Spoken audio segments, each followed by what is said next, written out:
Hello everyone, this is Raj Babu Nagini. Welcome to my channel. In the previous videos, we have learnt about the various concepts of Python. In today's video, we are going to learn about the data structures of Python. See, before learning data structures, we will see what is the meaning of data types. See, data types are the types of data which can be stored in the memory of the computer. Python also supports some data types like numbers, strings, booleans. Numbers can be classified into three categories in Python. They are the integers, floating point numbers, complex numbers. Complex numbers are the unique data types of the Python. The second type of data type of Python is strings. Strings, as we know, strings are the sequences of characters. Next, third type of data type is booleans. Okay, boolean stores whether true or false. These are the types of data which can be supported by the Python. Now, what is the use of the data structures? See, data structures of Python are the built-in native data types. Once again, I repeat, the data structures of Python are the built-in native data types. See, by using these data structures, Python stores some data, collection of data. See, the data structures of Python are lists, tuples, sets, and dictionaries. These four are the major data structures of Python. See, here first of all, the first data structure of Python is list. See, what is the meaning of list? See, the lists in Python are the mutable ordered sequence of values. The lists of Python are the mutable ordered sequence of values. See, what is the meaning of mutable? Mutable means the elements of list may be changed. Okay. The second point of list is sequence. The list will store the values in some sequence. That means in some order. Okay. Lists are the mutable or changeable sequence of values. That means the values or elements of this is in some order, and those elements can be changed. See, what are the actual syntax and examples of lists is? See, list can be defined by using the name of the list is equal to item 1, item 2, item 3 to item n. That means items are the elements actually. See, moreover, all the elements in the list should be enclosed within the square brackets. The syntax of list is the square brackets elements. Item 1, item 2 to item 3 to item n. See, the example is, for example, I want to store the different types of colors. Okay, I can go for the list. Okay, color is equal to red, green, blue, etc. You may store any number of colors. Here the name of the list is color, and red, green, blue are the actual elements or values. Like this, you may create the list. Always the elements of the list should be enclosed within the square brackets. This is the syntax. You should not use any other brackets except the square brackets. That is the syntax. Okay. Now, here we may get some doubt. Does Python supports the arrays or not? What is the similarity or difference between the list and the array? See, Python is going to support the list. That means lists are the dynamic arrays. In Python, we are not having any data structure like array. Instead of array, the Python supports the list, which is the dynamic array. That means in the list array, no, you can store only the elements of same data type. Moreover, once the array is declared, you cannot change the elements of the array. Moreover, you cannot change the size of the array also. It's fixed. That means array is a static data structure, but list is very dynamic. That means list can store the elements of different data types. List can be modified. Moreover, list can be increased in the size or decreased in the size. That means you can change the size of the list. Okay, like this list is a dynamic array. You may say simply list is a dynamic array. Next, the list supports some methods. See, first one is the range. That means without specifying the actual elements of the list, you can specify the range of the list. For example, range 5 means you can go for the 5 elements. Moreover, you got the axing method. Axing method means, see, by using the index of the specific element or item, by using the list of index. That means that particular element can be retrieved specified at that index. You know, all the list elements starts at the 0th index. Okay, the starting index of the any list is 0. Okay, from 0 you may go for the n number of values. Next, slicing. Slicing means you can actually divide the list. That means you can retrieve the part of the list. How can you actually slice the list? By specifying the name of the list within square brackets, starting index and ending index. For example, if I go for the 0 as starting index and 3 as ending index, 0 to n minus 1, 3 minus 1. Okay, that is 2. 0, 1, 2 elements can be retrieved. Okay, always the end index element can be discarded. Okay, next go for the finding of the elements in the list. How can you find the elements in the list? See, actual element in the list. That means, for example, if I go for the red in list means if the red is present now in the list, then we will get the true as the value. Like this, you may go for the membership of the elements of the list. If the element is existed in the particular list, okay, then we may get the true. If the element is not existed in the list, we may get the false value. Like this, we may search or find the elements in a particular list.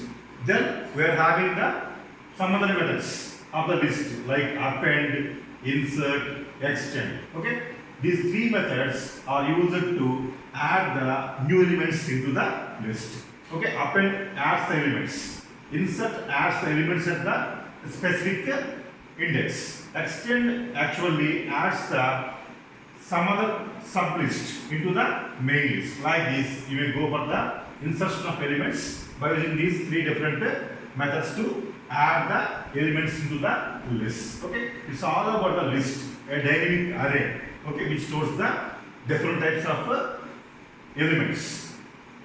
Next, we are going for the second type of data structure, that is tuples. See, what's the meaning of tuples? Tuples are immutable sequence of values. What's the meaning of immutable sequence of values? What's the meaning of immutability? See, immutable means you cannot change the value of that tuple. You can't change the elements of that tuple. Once you declare the tuple, the elements of the tuple are fixed. You can't change the values of the tuples. See here, tuples means immutable sequence of values. Here also tuples, okay, implements the elements in some sequence or order. Moreover, tuple elements cannot be modified. That means they can't be updated, they can't be removed, okay, they can't be searched.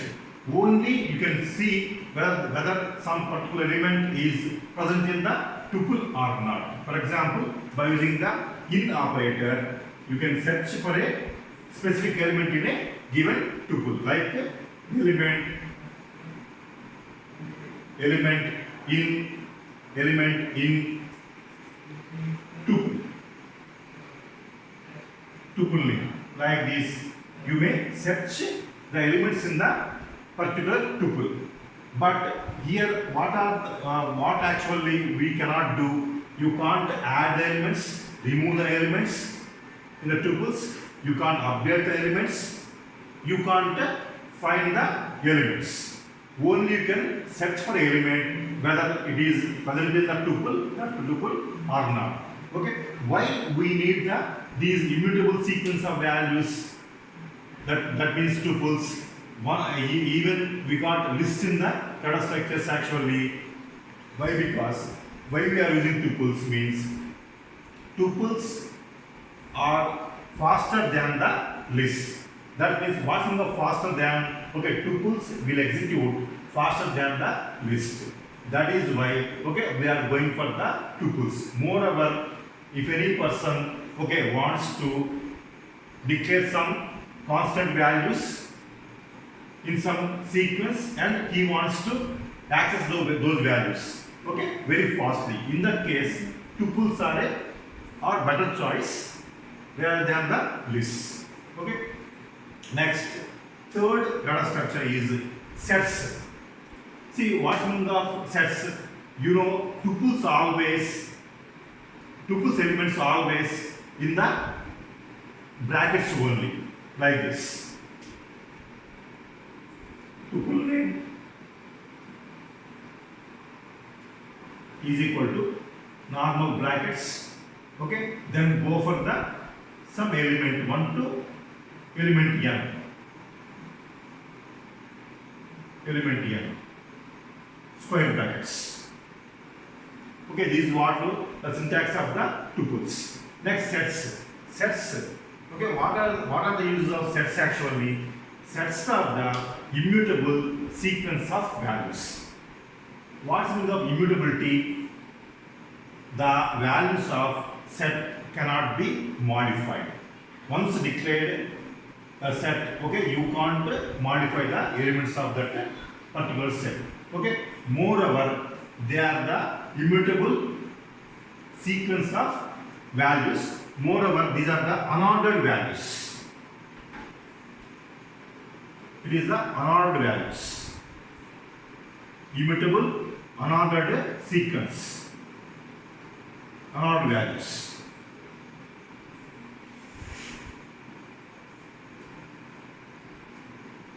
Okay. Here, the sets are the immutable, unordered sequence of values. That means the elements of sets are not modifiable.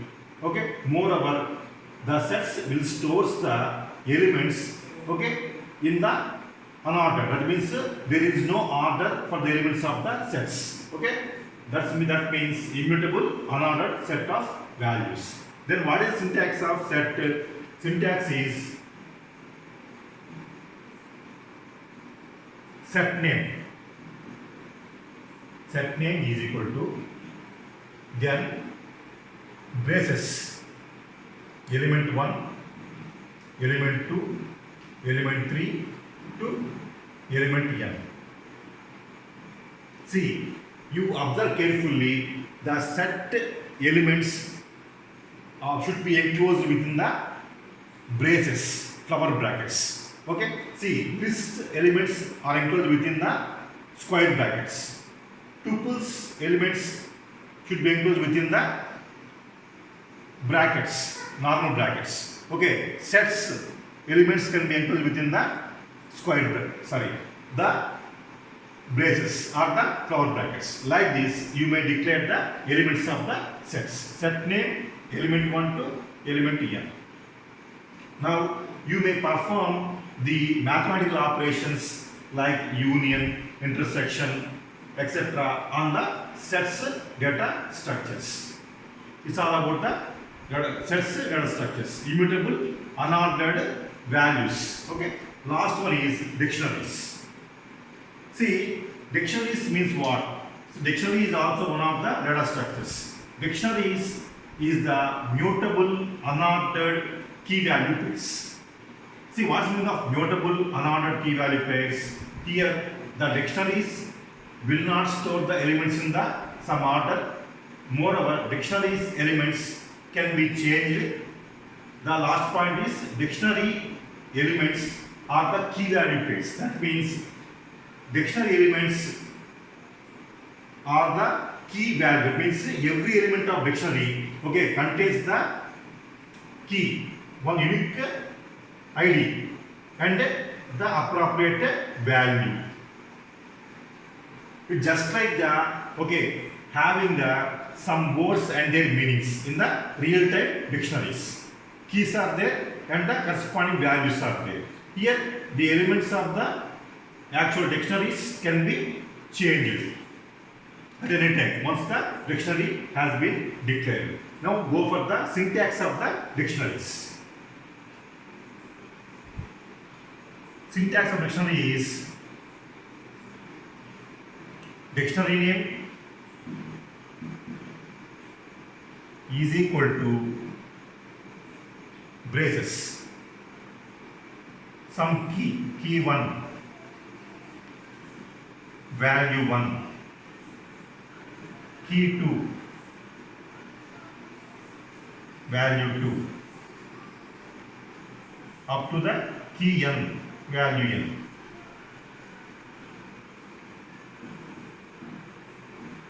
Value n. See, always the elements or key value pairs of dictionary should be within the braces or the flower brackets. Like this, you will declare the dictionaries. Now, you are having some methods of dictionaries like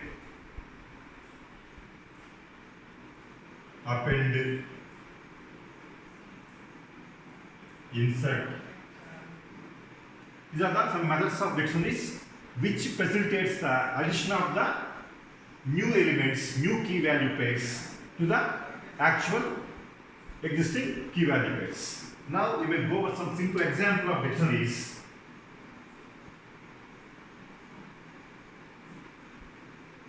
Example of dictionaries. For example, you are having the capitals. In this dictionary, we may go for the capitals of the different states. For example, you may go for AP. Amravati is capital. Then go for Telangana, TS. Hyderabad is capital.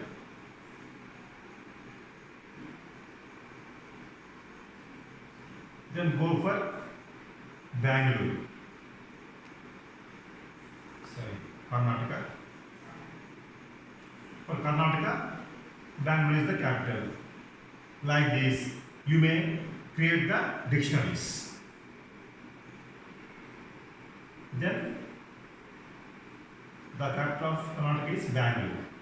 Like this, you may create the some key value pairs. Here the key is the state, value is the corresponding capital. Like this, you may create any number of dictionaries, okay, with the key value pairs. Moreover, the dictionary elements are mutable. That means you may change the elements of the dictionaries even after the declaration of that particular dictionaries. Like this, you may have the powerful data structures in Python like lists, tuples, sets and dictionaries. See, it's all about the data structures of Python. If you like this video, please subscribe, share this video. Thank you.